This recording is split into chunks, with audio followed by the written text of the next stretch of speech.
Salut à toutes et à tous. Dans cette section, je vais introduire la définition géométrique du produit vectoriel. Donc, c'est la définition du produit croisé, c'est la définition du produit vectoriel. Bien sûr, il y a une formule qui va faire tout ce que je vais décrire dans cette section-ci, mais si vous êtes vraiment intéressé à voir c'est quoi l'origine géométrique du produit vectoriel, alors attachez votre truc avec la broche parce qu'on y va. La meilleure manière de parler du produit vectoriel du point de vue géométrique, c'est simplement en dessinant qu'est-ce qui se passe. Donc, je vais décrire le produit croisé à l'aide d'un dessin. Donc, ici, on commence avec deux vecteurs. Donc, le vecteur U et le vecteur V.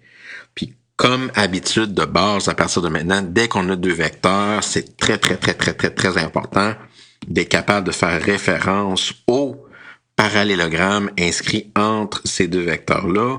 Puis bien sûr, si on parle d'un parallélogramme, on parle aussi de l'aire du parallélogramme. Donc, pouf. Donc, voici le parallélogramme entre les deux vecteurs. Et on va dire que l'aire de ce parallélogramme-là va être donné par grand A.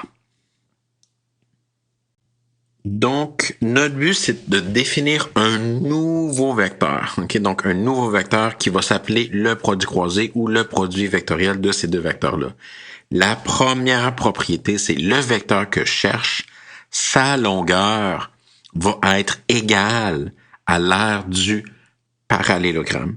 Donc, supposons ici que mon dessin me donnait une aire de 20, mais je cherche un vecteur qui a une longueur de 20. Par contre, si je te dis le résultat, c'est un vecteur qui a une longueur de 20, mais il y en a un gros paquet de vecteurs, là, un nombre infini de vecteurs de longueur de 20 qui sont différents. Donc, c'est pas assez. Je peux pas juste dire que le produit croisé entre U et V, c'est un vecteur de longueur 20. Il y en a un gros paquet.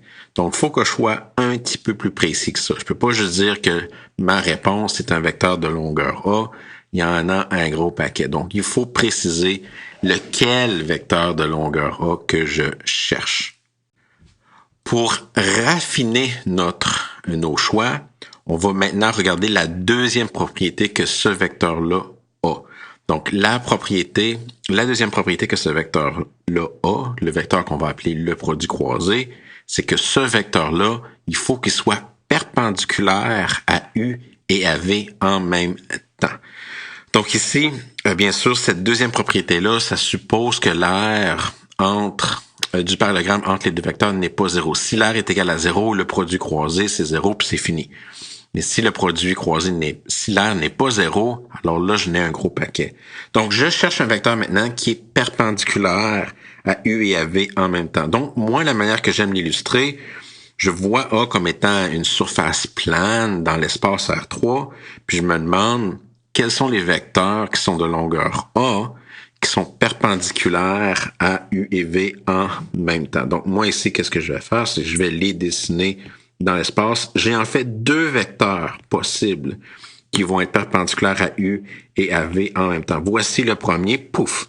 Voilà un vecteur qui est perpendiculaire à U et à V en même temps. Donc ici, lorsque je regarde mon vecteur, je vois que ce vecteur-là, il est à un angle de 90 degrés entre ce vecteur mauve-là et le vecteur U, puis il est aussi à un angle de 90 degrés avec le vecteur V. Mais j'en ai un autre, c'est pas puis la longueur ici, la longueur de cette flèche-là va être égale, donc il y a juste un vecteur qui pointe vers le haut, qui est de longueur A, mais je n'ai un autre vecteur de longueur A qui est aussi perpendiculaire à U et à V en même temps, puis c'est le vecteur suivant qui est dans la direction opposée. Donc c'est le vecteur qui pointe vers le bas, lui tout. Il est à un angle de 90 degrés avec U et à V. Lui, tout peut être à une longueur de A. Donc, malheureusement, j'ai deux, mais je n'ai juste deux maintenant. Donc, je suis parti avec un gros paquet de vecteurs. Donc, dans l'espace, il y a un gros paquet de vecteurs, de longueur A. Mais il y en a juste deux, qui sont perpendiculaires à U et à V. Puis, je les ai dessinés les deux. Mais maintenant, comment je vais faire pour choisir, le vecteur que je vais appeler le produit croisé entre U et V? Pour cela, qu'est-ce qu'on va faire? C'est qu'on va utiliser ce qu'on appelle la règle de la main droite. Donc maintenant, je dois choisir un des deux vecteurs. Donc il y a deux vecteurs qui sont perpendiculaires à U et à V en même temps et qui ont une longueur de A qui est l'aire du parallélogramme inscrit entre les deux vecteurs. Lequel que je choisis? Le truc, c'est de regarder l'angle θ entre les vecteurs U et V. Puis si je vais utiliser une flèche, parce qu'il y a vraiment une direction, le produit croisé entre U et V ne sera pas le même que le produit croisé entre V et U. Bien sûr, ils vont être proches, mais ne seront pas exactement les mêmes.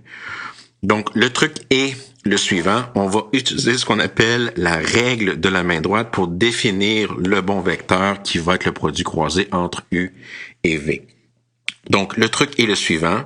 Si on calcule U croix V, donc le vecteur U est le premier vecteur, donc ce qu'on doit faire, c'est qu'on doit mettre notre main alignée le long du vecteur U en s'assurant que la paume de la main soit vers l'angle θ.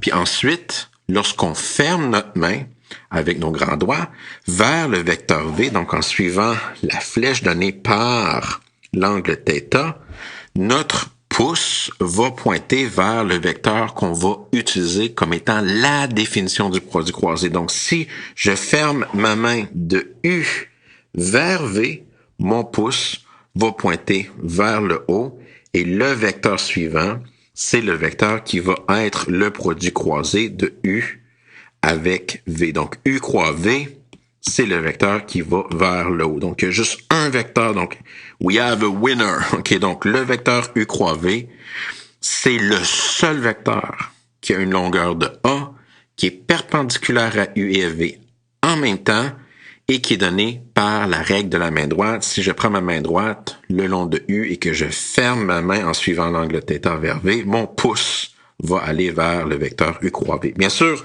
le vecteur qui est en dessous, donc si je regarde l'autre vecteur, puisque c'est un vecteur dans la direction opposée, c'est le vecteur moins U croix V. Mais en fait, si vous prenez votre main droite, puis vous commencez sur V, et que vous la fermez en suivant l'angle θ dans l'autre direction, donc si vous prenez votre main droite et que vous l'alignez le long de V et que vous fermez votre main, donc en utilisant votre paume, en utilisant θ dans la paume de votre main, le vecteur que ça va donner va être vers le bas. Donc le vecteur qui est en bas, c'est en fait le résultat qui serait donné par qui serait donné par V croix U. Donc si vous faites V croix U, ça va vous donner le vecteur qui pointe vers le bas. Donc, c'est le vecteur pouf. Donc, le vecteur V croix U, c'est la même chose. OK, donc, c'est exactement la même chose que le vecteur U croix V, mais multiplié par moins 1. Donc, il y a un lien. L'autre vecteur, c'est juste le vecteur dans l'autre sens, mais c'est aussi le vecteur que si on fait V croix U avec la règle de la main droite, parce que c'est la même chose, il y a juste un vecteur de longueur A, perpendiculaire à U et V, qui est tel que lorsque je pars de V vers U, ça va me donner le vecteur vers le bas. Donc ça, c'est la définition géométrique du produit croisé ou du produit vectoriel. Donc pour assimiler la définition, on va aller calculer des produits vectoriels sur des petits vecteurs de base, donc les vecteurs standards unitaires.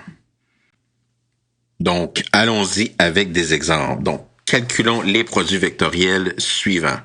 I croix I. Ben, si tu fais le produit scalaire, le produit vectoriel entre I et I, mais je parle bien sûr du même vecteur. Donc, le parallélogramme entre deux vecteurs qui sont égaux, bien sûr, c'est simplement une ligne. L'aire d'un parallélogramme entre deux vecteurs qui sont égaux, ça va bien sûr être 0. Donc, le produit scalaire entre I et I, c'est simplement le vecteur 0. Puis bien sûr, en utilisant la même logique, si je regarde l'aire du parallélogramme entre J et J, c'est un parallélogramme d'aire égal à 0. Donc, le produit scalaire va être le vecteur 0. Même chose K fois K. Donc, entre K et K, le parallélogramme, c'est juste une droite. L'aire, c'est 0. Donc, le résultat, c'est 0. Donc, ici, je parle vraiment du vecteur nul. Donc, le vecteur dont les composantes sont 0, 0, 0. Maintenant, faisons les autres qui sont un petit peu plus intéressants. Donc, allons calculer le produit vectoriel. Excusez si je dis produit scalaire, on parle vraiment de produit vectoriel ou de produit croisé. Calculons le produit croisé entre I et J. Donc, la première chose, c'est de bien être capable de visualiser c'est quoi l'aire entre I et J, l'aire du parallélogramme. Donc, ici, je vais l'illustrer. Donc, pouf! Donc ici en vert, ok, j'ai mon petit carré, la longueur de ce petit carré-là, pas la longueur, l'aire de ce petit carré-là, c'est égal à 1. Donc je cherche un vecteur qui est de longueur 1 et je cherche un vecteur qui est perpendiculaire à I et J en même temps. J'ai deux vecteurs qui sont perpendiculaires à I et à J en même temps. Le vecteur K est un vecteur qui est perpendiculaire à I puis à J et qui est de longueur 1. Puis le vecteur moins K est aussi un vecteur qui est perpendiculaire à I et à J et qui est de longueur 1. Donc, lequel que je choisis entre K et moins K, c'est là que je vais penser à mon angle. Si je fais I croix J, donc si je prends ma main et je la ferme dans cette direction-là, donc si ma main droite suit le vecteur I et que je la ferme vers J, le vecteur que ça va me donner, ça va être donné le pouce vers où ce qui va pointer. Il va pointer vers le vecteur K. Donc ici, I croix J va me donner K. Puis si vous faites le même exercice, si vous prenez votre main droite et que vous allongez votre main droite le long de J et que vous la fermez pour aller vers I, ça va vous donner votre pouce va pointer vers le bas. Donc ça va vous donner moins K. Donc soit que vous vous souvenez que si vous êtes capable d'en calculer un, quand vous les swappez, ça fait fois moins 1. Mais c'est un bon exercice. Je vous conseille fortement là, d'essayer de bien comprendre géométriquement c'est quoi les produits scalaires entre les vecteurs unitaires standards, entre les vecteurs standards unitaires pour bien assimiler les notions du produit vectoriel. Anyways, allons calculer maintenant J croix K. Donc moi, j'aime toujours d'abord commencer par illustrer c'est quoi l'aire du parallélogramme entre J et K. Donc, moi, je vais y aller. Here we go. Donc, boum, j'ai encore un beau petit carré. Donc, c'est en vert un petit peu plus foncé. J'ai encore un beau petit carré où ce que son aire est 1. Donc, je cherche un vecteur de longueur 1 qui est perpendiculaire à J et à K en même temps. J'ai deux candidats potentiels. Donc, je peux soit choisir le vecteur I ou le vecteur moins I. Lequel que je vais choisir... Donc, si je fais J croix K, donc J croix K, donc mon angle va aller dans cette direction ici. Donc, si je prends ma main droite le long de J et que je la ferme vers K, mon pouce va pointer vers I. Donc, J croix K va me donner I.